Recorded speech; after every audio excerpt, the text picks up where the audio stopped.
my name is Tom. I come to you from the Rustic log cabin in Northern Maine. Welcome to my reloading room this morning. This is the last video on filling up these 380 automatics I have for my wife's pistol. Just thought I'd bring you along. Last video we did was charging them with powder.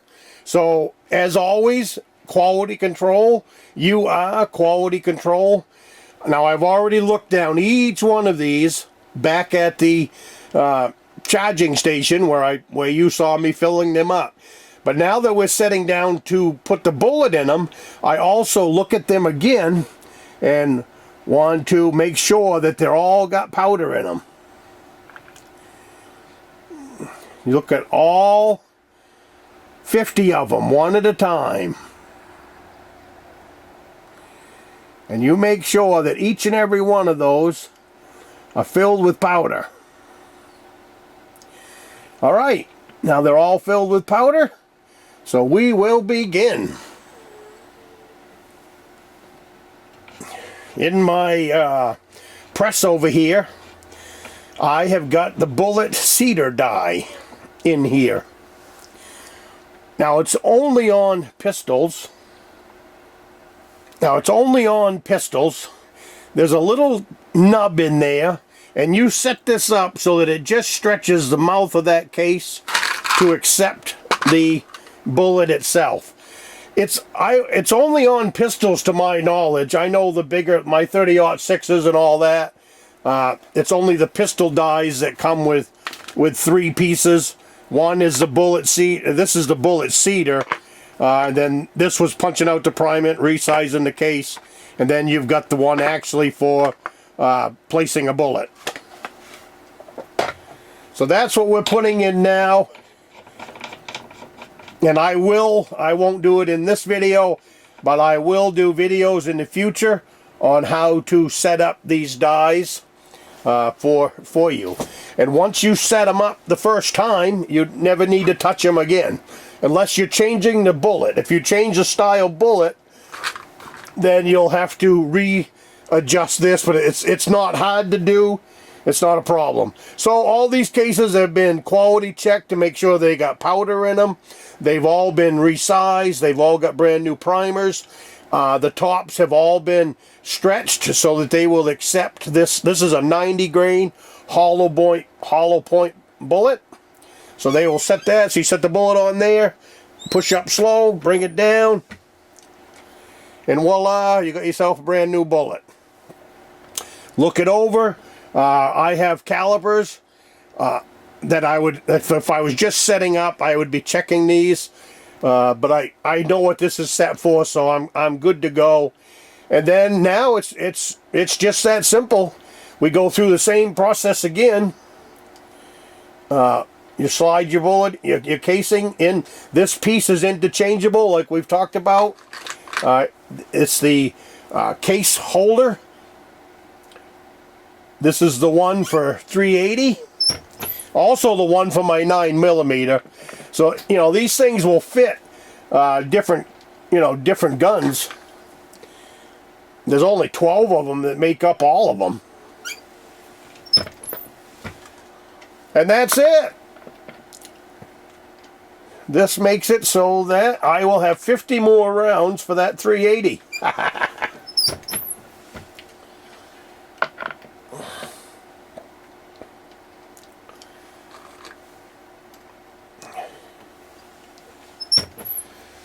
It's cold out today. It's windy. It is a sunny day. But this is also a nice day to be up here with a cup of coffee. That's all there is to it.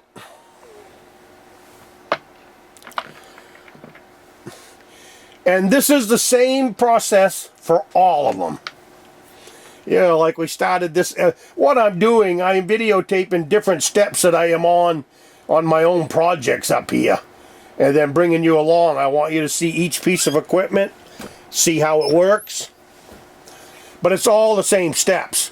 When we started out with the 30-06, where I was putting the primers to them, and then I haven't powdered those yet, and I haven't built those yet because I've been working on this particular round. But it's all the same steps. The only thing that's different right now is the caliper. You know, the different bullets. You know, there's no difference. No difference to filling this up to filling up my 30-06 is what I'm trying to say, I guess. The same thing for you, so that you know. The only thing, these are military brass, so it's a mixture of brass. Some of these are well, some of the I can't see without my without my bigger glasses. Some of these are Medway, some of these are Federal. It's just a mongrel bunch of brass. But you buy it's only been fired once, indoors. Military brass, and then I suppose they sweep it up and it all goes in a bag. But you can buy 400 cases for $19.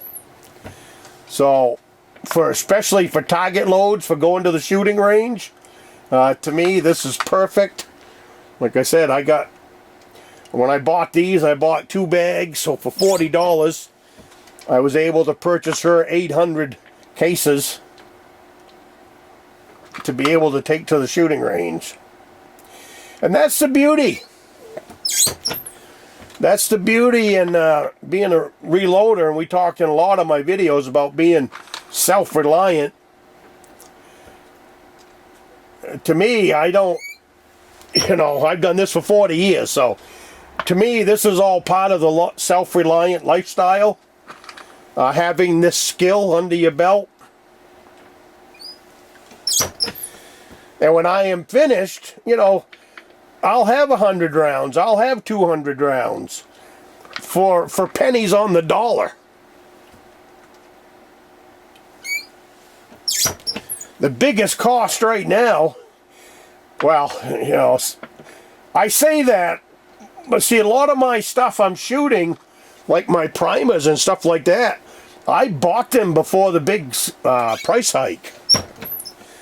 Same thing with a lot of my bullets. I bought, a lot of this stuff has gone up in price, but a lot of it was purchased before the hike. Same thing with powder. But it doesn't really matter the price. I'm not willing to give up.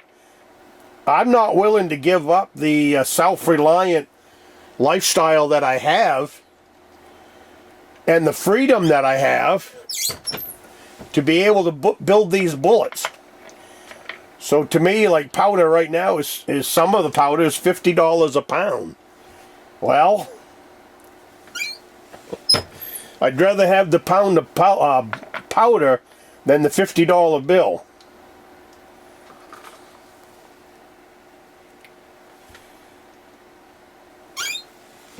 Because my rifles are useless without bullets. And the same thing with these pistols. These pistols are useless without bullets.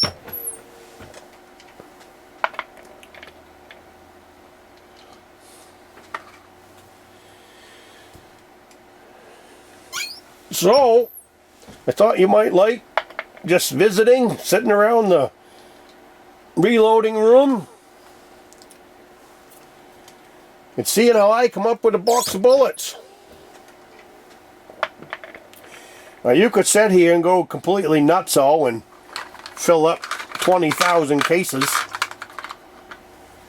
but I don't do it that way. I build 3-4 boxes at a time. Make sure I have 3 or 4 boxes on the shelf. And then I go to the shooting range and I empty them out. Then come back here and fill them up again.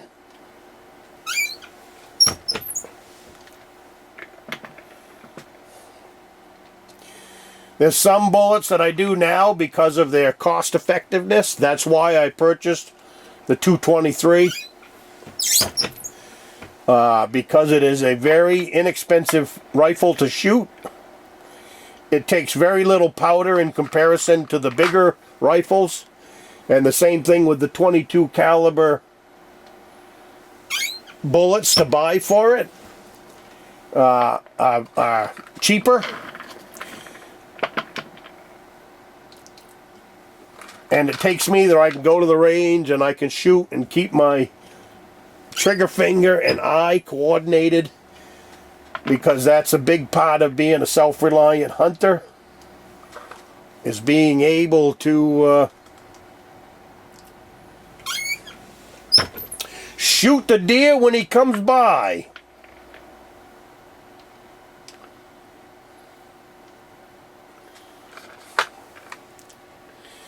Every deer that I have taken has been with a reloaded bullet. Every single one. Every bear. I've shot caribou with reloads. There's not an animal that I have taken without a reloaded bullet.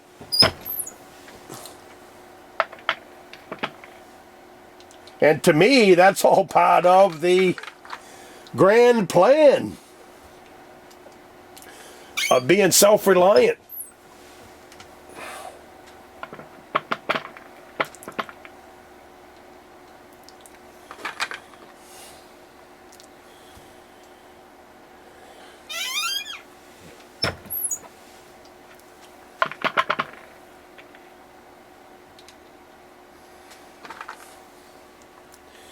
I know guys that have sat in their reloading room and have stockpiled 30,000 rounds. It's because it's addicting.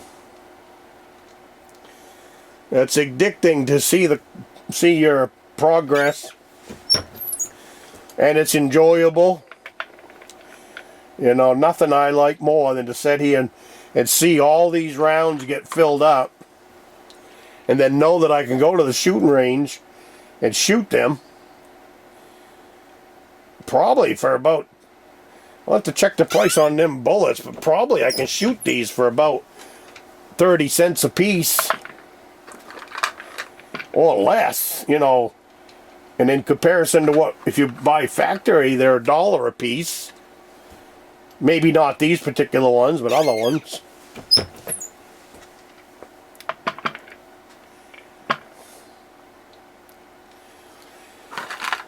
Just one of them things.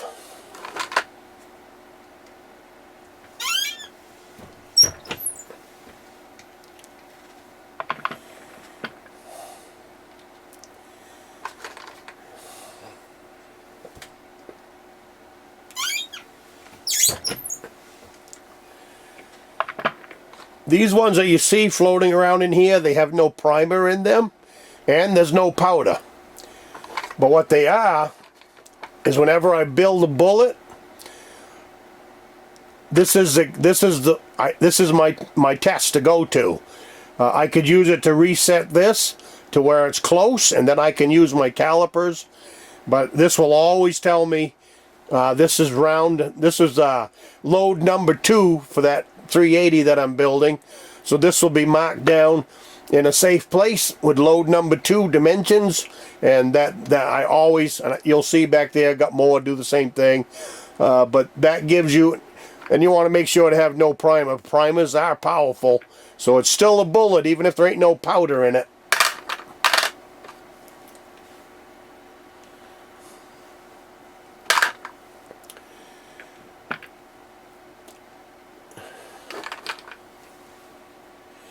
You'd be surprised how much power is in a primer.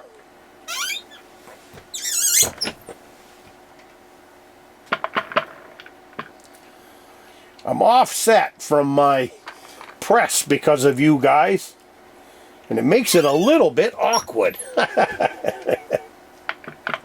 I'm usually sitting right where you are, but I wanted to give you guys a bird's eye view of sitting here at this press. For some reason, I've used up 5 of those somewhere else. Oh, I know. It's the 5 I shot the other day. Be right back. Yeah, so now we have one more step after this that I feel is just as important when it comes to quality control. We're going to put these 5 bullets in. I'm going to take you over to my desk, and we're going to do the last step to building a box of bullets.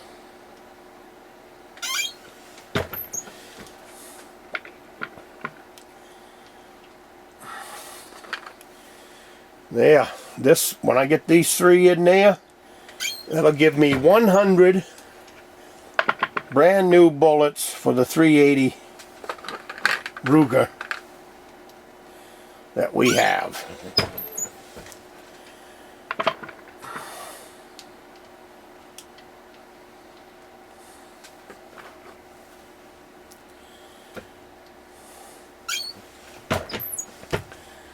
There. See that?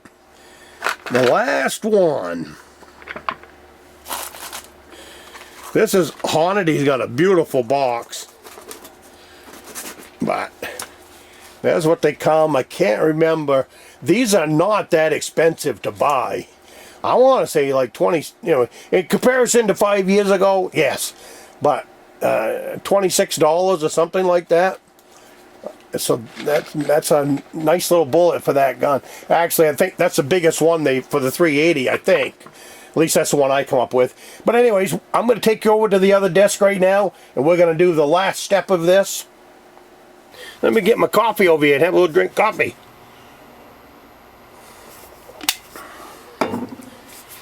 Now, we talked about earlier, you know, setting bullets with calipers and all that and get the length.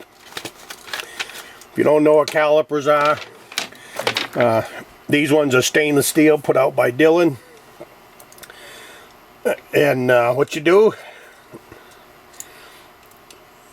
just measure your bullet. Now what I set up for factory, what I set up for bullets that I make for pistols is I make them the same length as factory ammunition. So what I did was I took some factory ammunition and I measured, you know, 2 or 3 of them, half a dozen of them, and then that's where I get my measurement from. Now we talk about how I do my things is load 1, load 2. This is what I keep track of in my book. I hope you can see it. This would have been load number 1 for my wife's bullet. That's this bullet right here. This is the case. It's a mixture. There's SIG in there, all kinds of stuff. The primers are CCI, small pistol primers. Bullseye powder was the powder. The weight was 3 grains, 900 feet per second. 90 grain XTP. All of this we write down so that you know exactly what's in that bullet. Here's the cartridge overall length was 0.975. I usually make a note. This is the book I got it in, the Hornady book, 10th edition, page number 863, so I can always go back and look at that. Then I have the gun serial number, and I have the gun itself. I got Roger in there instead of Ruger.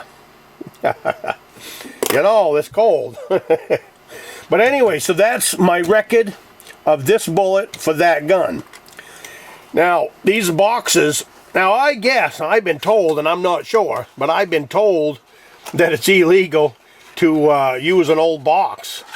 But I do it anyways, basically, because I got 2 of these at the shooting range. They were in the trash. Makes a perfect box. But what I do, and I do this with even if you was to buy the plastic boxes, then I will, and I do. I have plenty of them on the shelf. But you still got to label them regardless. So you need to know what's in this box. So what I do is all I put, and that's why I keep track, load number 1. This is today's date. What are we, today is, I think it's the, today's the 12th. So it's December 12th, 2022, load number this is the next page, number 2. This is load number 2.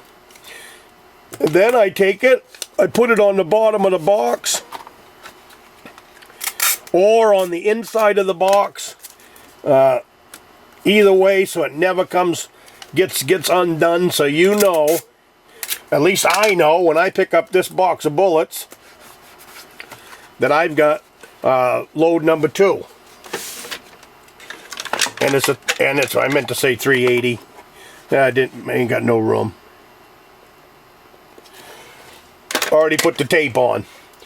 And then the other thing that I do, because this is a used box and it's a wrong gun, wrong everything, and I just take and get rid of the markings out here. And that way it doesn't get confused with anything else.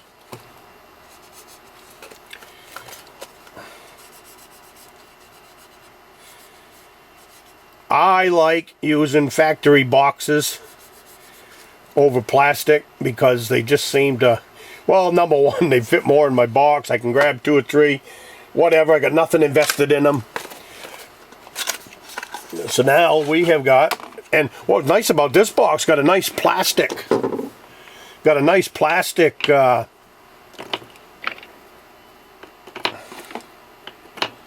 box to put them in. So I mean, that's sweet. You know, don't bypass anything that's free. There's enough stuff to spend money on in this life that whenever you can save $1, here's where we save $1. Granted, them other ones aren't very expensive, but neither was this one. Huh?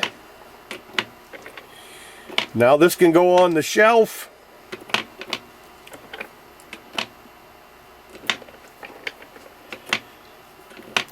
Look at that.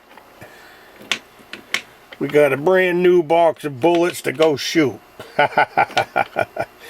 And with that powder measurer you guys watched in the last video in the reloading room, with that powder measurer, making cartridges for the automatic is not that time consuming. Usually I judge how fast it takes to shoot them, you know, to how much time I want to spend on them up here in the reloading room. But as you can see, in this series, I mean, that's not too crazy. But mainly, if you can't get ammunition, then that's the best way to go. And right now, that's exactly what's happening in the ammunition world. You can't get the ammunition as easily as you used to be able to. And this is the gun that these things will go in. I am just about finished with this gun. For a while, I've built plenty of ammunition for it. So those will fit right in there, sweet. And the other thing, while we're here, when you first start out and you make your first couple of loads, and that's the other reason I make those dummy loads that I showed you earlier in this video, is take them dummy loads and put them in that clip and make sure that they work. I'm not doing dummies right now because I'm over here with these. But if your dummy loads are too long, and that's the other reason, being an automatic and going to be in a clip, not a bolt action, it was important to make sure that these cases fit the clip. And that's why you make dummy loads too, so that you don't end up making 100 bullets that don't fit. Isn't that sweet? So I'm going to have one more sip of coffee. When I feel better, I'm headed to the shooting range.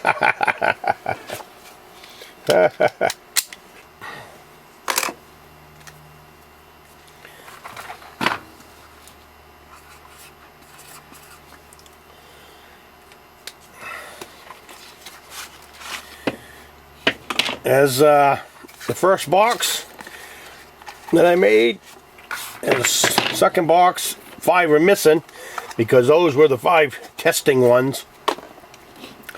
And then this is the factory ammunition. We did a video on factory. You probably should follow up on that. Self-defense versus the upside. I like them to be the other way around.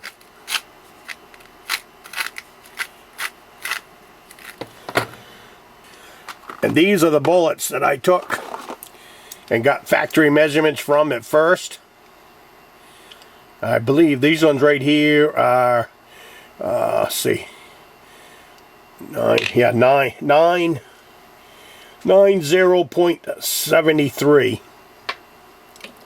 And they do vary a little bit, and I believe that is found in the head itself. This would be the factory one, and this one is 9068. So I'm right in the ballpark. That's exactly what I want. It's all in the different style bullet, which usually throws things off. Let me get out a couple. You know, if you start measuring ammunition, you'll find that it does float a little bit, even from factory. See, now this here is 66.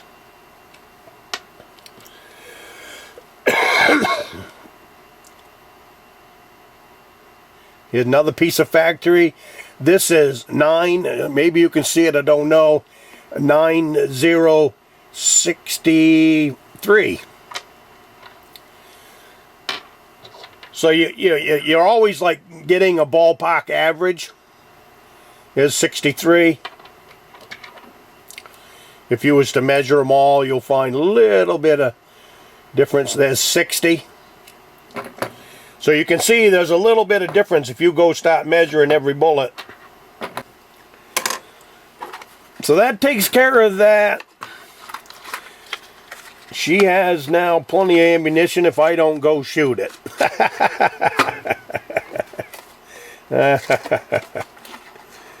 Let's see, this is load number 1.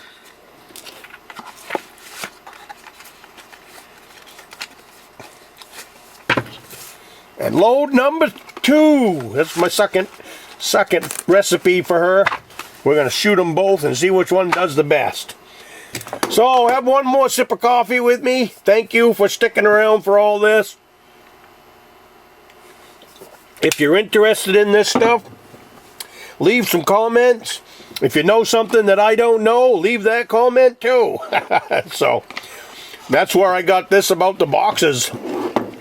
Supposedly, not supposed to put reloads back into a factory box, but oh well.